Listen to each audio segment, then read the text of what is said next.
Donc, c'est moi qui va présenter le travail d'étudiante au doctorat avec notre équipe, Amélie Juclair. Amélie, malheureusement, elle n'est pas présente. Elle est en déplacement présentement. Donc, c'est un travail qui a été fait avec, bien sûr, plusieurs collègues de mon laboratoire à l'Université de Sherbrooke. Il y a aussi Philippe Lejeune de l'Université de Liège et il y a Osvaldo Valeria de l'Université du Québec en Abitibi-Témiscamingue. Donc, c'est un travail qui est associé, voilà, c'est un travail qui est associé à la caractérisation de la structure verticale. Alors, d'abord, on se demande bien, en fait, c'est arrivé avec un constat qu'on a fait dans le cadre de son doctorat. On voulait caractériser la structure verticale et on s'est rendu compte qu'il n'y avait pas vraiment d'outils disponibles, faciles à l'utilisation, etc. Donc, c'est devenu un mandat de se doter d'un tel outil. Pourquoi la structure verticale? Bien sûr que d'abord, on peut l'utiliser pour des questions de productivité forestière. On l'a vu, il y a eu une ou deux présentations, mais on le voit très souvent, la caractérisation de la productivité forestière, la biodiversité, les questions d'habitat, et pour ceux qui s'intéressent au feu, le potentiel de feu, le comportement lorsqu'il y a un feu, donc la caractérisation de la structure forestière est très importante pour cela. Il y avait donc plusieurs raisons, mais nous, dans notre cas, bien sûr, c'est la volonté de caractériser. Et puis, comment ça se fait?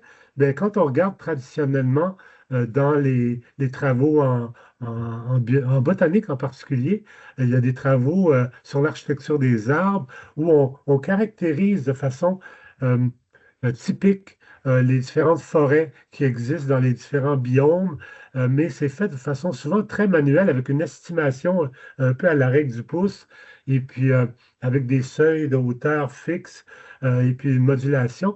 Donc, il y avait cette approche-là un peu avec l'approche de la règle du pouce qu'on trouvait qu'il fallait aller plus loin. C'est pas à négliger quand même la disponibilité de nouveaux outils. D'abord, la disponibilité du lidar aéroporté et aussi terrestre. Et le lidar procure un nuage de points.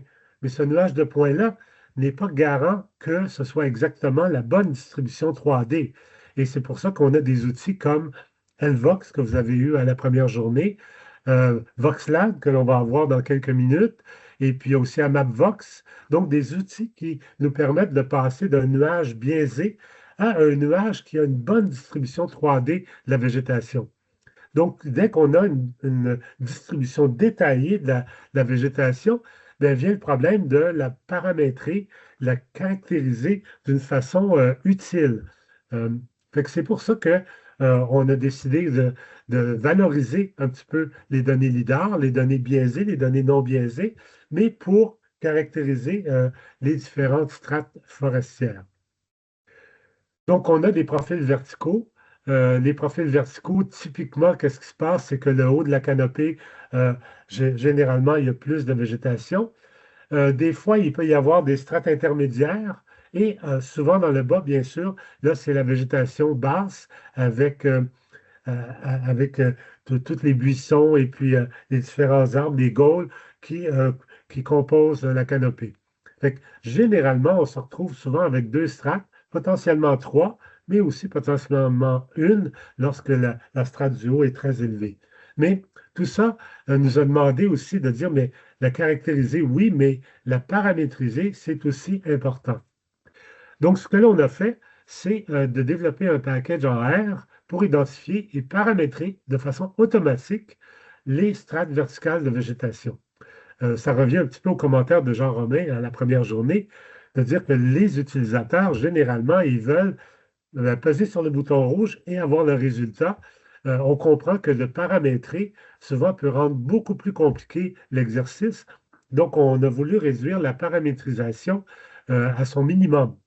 Et c'est ce qu'on a fait à travers un package qui s'appelle, de façon très imaginative, vous pouvez imaginer, Forest Layers. Donc, ça dit ce que ça fait, ce qui est utile.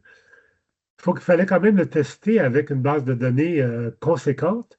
Et pour ça, bien sûr, dans le cadre de notre projet qui maintenant s'approche à sa finalité, le 31 mars, les fins d'année fiscale, hein, c'est très typique au Canada, 31 mars, euh, Donc, on a des sites au Québec, en Ontario, à Terre-Neuve, des forêts de conifères, des forêts feuillues et des forêts mixtes, très denses, très ouvertes. Donc, on a un gradient très, très, très étendu sur 96 placettes. Certaines de ces placettes-là ont été doublées pour avoir des mesures avec feuilles et sans feuilles. Donc, on s'est doté d'une base de données très, très conséquente pour tester, bien sûr, Forest Layers, mais aussi d'autres travaux comme LVOX et d'autres développements qui se sont faits. Donc, en premier lieu, quel genre de données qu'on traite? Bien, le genre de données, c'est d'abord des profils verticaux en 1D. Donc, on peut imaginer qu'on a d'une part la hauteur et la valeur de densité. Ces valeurs de densité-là, ça peut être la biomasse, ça peut être le LAD, donc la surface de feuillage, la surface de plante, le PAD.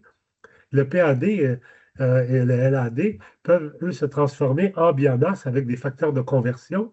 Fait que tout ça, c'est le genre de données qui rentrent dans Forest Layer pour déterminer la structure verticale. Mais il y a des données aussi en 3D, comme dans LVOX, dans ceux qui modélisent finalement les nuages de points ou les nuages de points bruts aussi. Ce sont des données 3D, donc dans un cube, dans un rectangle.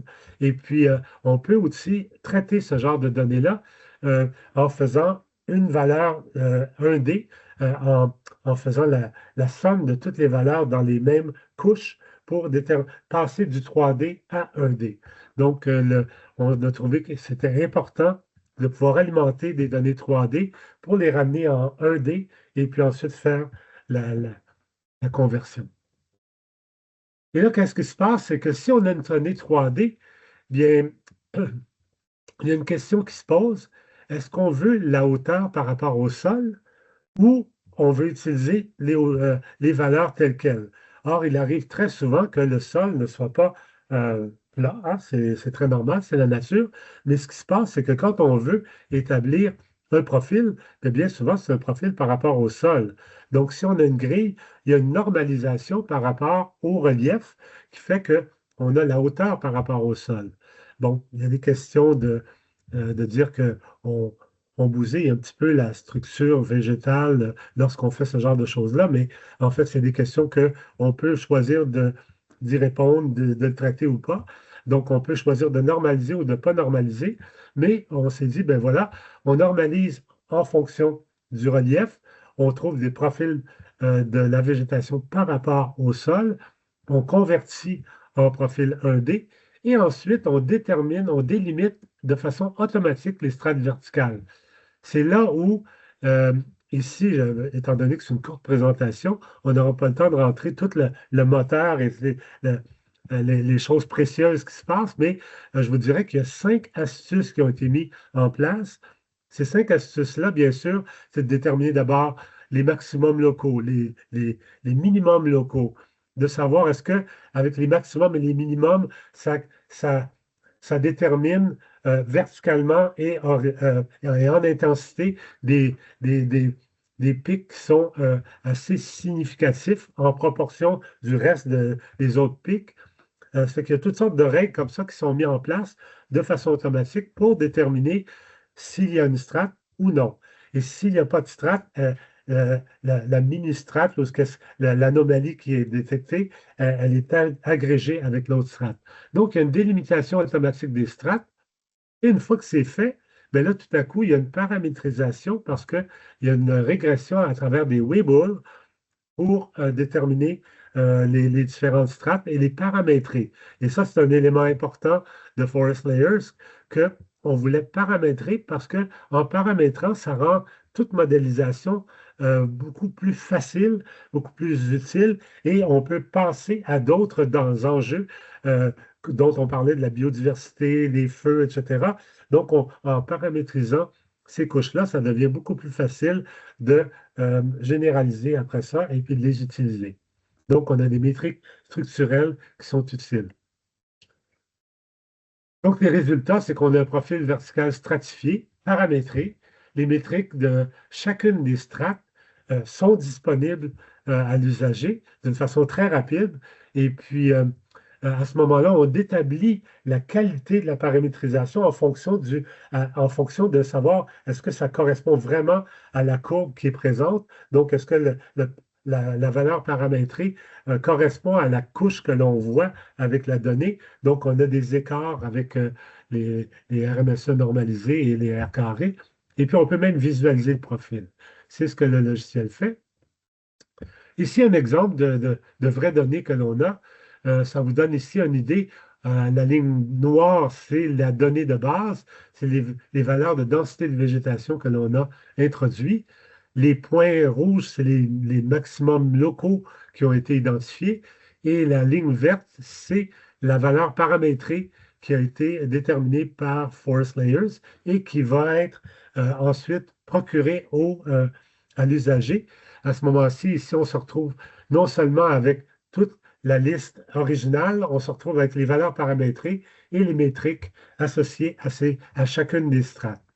C'est le résultat.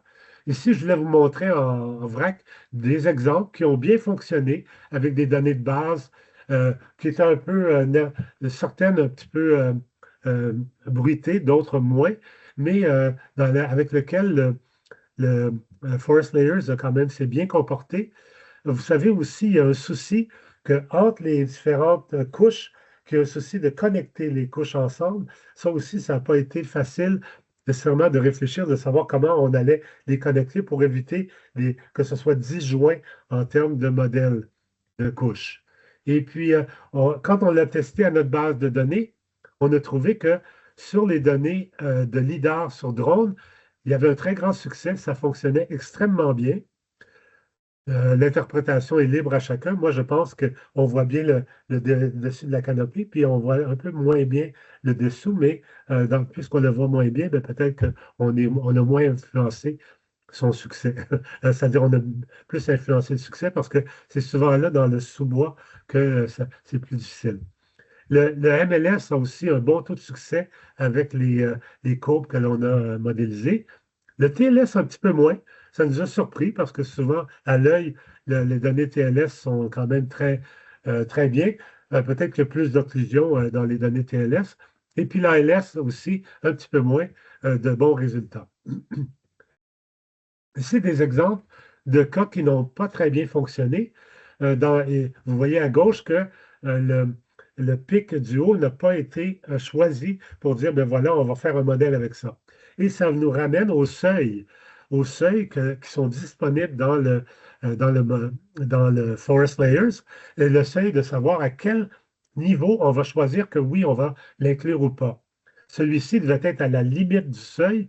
Ce qui est intéressant dans Forest Layers, c'est que quand on a un résultat et qu'on n'est pas satisfait, bien, on peut changer ces seuils-là et revenir pour remodéliser jusqu'à temps qu'on a le modèle que l'on trouve qui est à notre goût. Donc, puis il y a deux paramètres à utiliser. C'est les seuils pour l'aspect d'intensité et pour l'aspect de hauteur. Et puis ces seuils-là ben, sont facilement interprétables. Et puis, en les changeant, bien, à ce moment-là, on peut éviter ce genre de problème-là. Dans celui du milieu, ben, on voit que c'est une donnée assez bruitée. Même à l'œil et dans le bas, on aurait de la difficulté à savoir est-ce que, bon, on fait une couche avec ça ou pas. Et puis, euh, à droite, ben, comme vous voyez, il n'a peut-être pas ramené ça assez rapidement.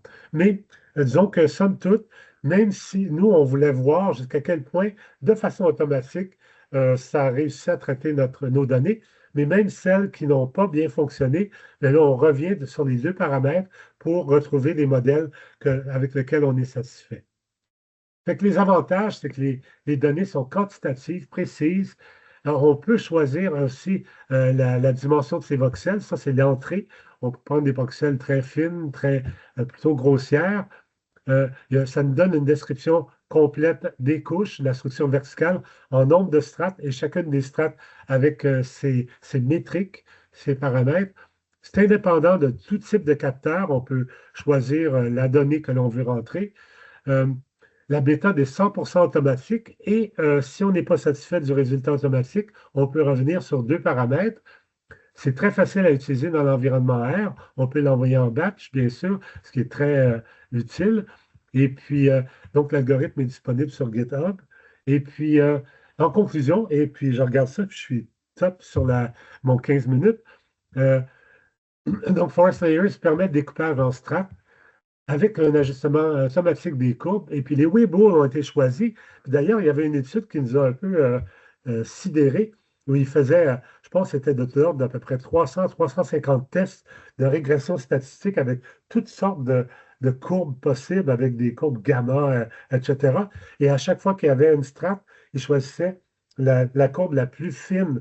Or, on s'est rendu compte que je pense que les utilisateurs ne sont pas prêts à passer à travers tous ces exercices statistiques très compliqués. Ils veulent avoir une référence qui est à peu près vraie des strates, parce que de toute façon, la donnée, il y a un certain niveau d'erreur. Et les Weibull constituaient une régression statistique assez flexible permettant la symétrie.